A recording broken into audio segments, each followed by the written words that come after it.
Hey there, I'm Torin Vieta, welding program graduate, father, veteran, and amateur skee ball champion.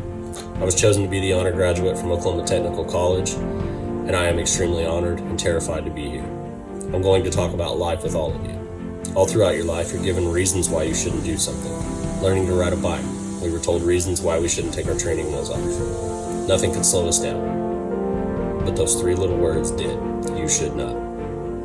You see, those words have been brought up multiple times throughout my lifetime, and I started thinking to myself, why shouldn't I? It's not fear or laziness. It's certainly not that I can or won't try, so why shouldn't I? I joined the Army at a young age, and there were those words again, you should not.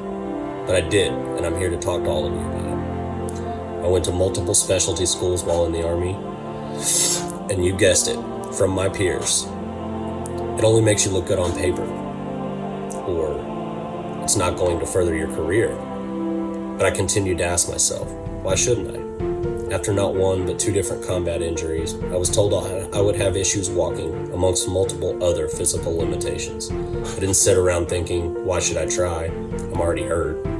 I kept my head down, drove forward, and worked hard thinking to myself the whole time, why shouldn't I? So I implore you to ask yourself, why you shouldn't? You've already done so and defied the odds by finishing your program. Whether it be a child or significant other depending on you to succeed, a personal goal you're trying to reach, or circumstances that would otherwise keep you from achieving this life-changing goal. You kept your head down, you kept driving forward, and you made sure to succeed.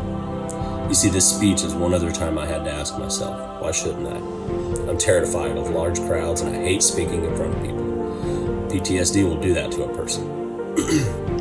During honor rolls, I wouldn't walk to the front to receive an award from an instructor or even Dr. Ray out of sheer terror. But I want to set the example for my family and my peers, and overcoming a fear isn't easy. So I asked myself, why shouldn't I? Now here I am. In closing, I ask you to do 3 things a day. Do at least one nice thing and set the example for someone in your career, family, or your social circle, and ask yourself, why shouldn't I? Thank you.